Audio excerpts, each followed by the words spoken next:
Gusto niyo rin ba makita ang isang ilog sa Tracy, Cavite? Kung gusto niyo panoorin, manood kayo hanggang sa dulo. Ako pala si Nining Vlog Channel. Sa katotohanan lang at walang lokohan. Kundi enjoy lang buhay at magmahalan tayong lahat para walang kontrabida sa ating buhay. Halika na, panoorin niyo. Ang saya dito mga padaba at saka ang ganda. Parang nasa probinsya ka lang. Sobrang saya ang naramdaman ko na nakapasyal ako sa ilog na to sa lugar ng Tracy, Cavite. Kaya mga padaba, pakinggan natin ang ating apo na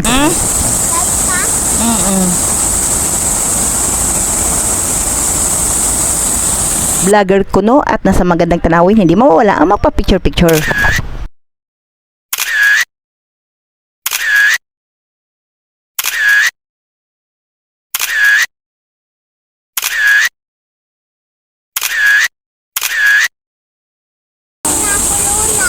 Ha?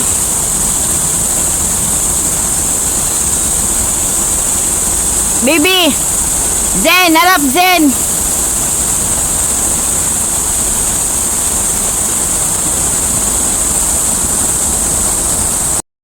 Daan naman ang ilog na to para makatawid sa kabilang cottage ay safe naman. Pero sa isang batang maliit pa, dapat may alalay. Kaya lang ang aking apo ay hindi na daw niya kailangan, no need na daw kasi big na daw siya. Sana all. Grabe, ang ganda din talaga ng ilog na ito. Kaya lang, ang ibang naliligo dito ay walang disiplina sa sarili. Kasi ang basura nila, sa lupa lang nila tinatapon. Syempre, ano pa ba ang resulta? Di kalat basura. Bukod na nakikita ko pa, napatanong ako sa isa sa nagbabantay dito. May sako na nga daw nalalagyan sana ng mga balot ng kinainan nila o mga disposable cups na gamit ng mga naliligo ay sa lupa lang tinatapon. Instead sa sako na nilagay na may pabala na ang basura doon itatapon. Hindi natupad, mga langga. Totoo talaga ang kasabihan ng iba na tayo din ang mga tao sumisira sa kalikasan, di ba?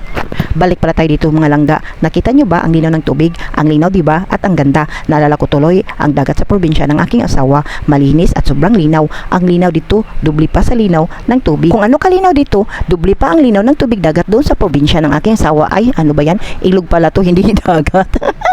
At alam nyo ba mga langga, may palibreng foot spa sa ilog na ito. Mga fish foot spa. Hindi na pumunta sa parlor para magpatanggal ng mga dead skin sa paa namin. Panoorin nyo mga langga ang mga fish foot spa sa ilog na ito. Siguro mas masarap to yung Sobrang dami na La, grabe ng dami sa mga paa namin. full force. Parang nakakatawa ko yung malaki. Kaya nga parang ramdam na. Meron bang malaki din? Oo, yung mga nasa park na yung nasa park talaga yung kinukuha nila. Para madali, ang maliliit kasi, ang bagal kumain. Hala, naramdam ko na. Masarap pala siya, oh. Nakaka-relax. Umaakyat na nga sila sa taas eh. Inol, may mga dead skin. Gusto niyo ba malaman mga langga kung saan ang galing ng tubig sa ilog na yan? Ang sabi doon sa isa sa nagbabantay na napatanong ko, ang tubig daw na yan ay galing sa bundok ng Tagaytay, pababa dyan sa Tracy. Padami ng padami ang maliliit na mga isda dyan, mga langga. Nakakaramdam na nga ako ng kilitin dyan. Kaya hanggang dito na lang mga langga. Sana na-enjoy kayo sa pagpanood sa video kong ito. Ako si Nining Vlog Channel. Tango vibes lang. Bye-bye. Paki-share. Salamat. Please like and subscribe and click the bell. Thank you.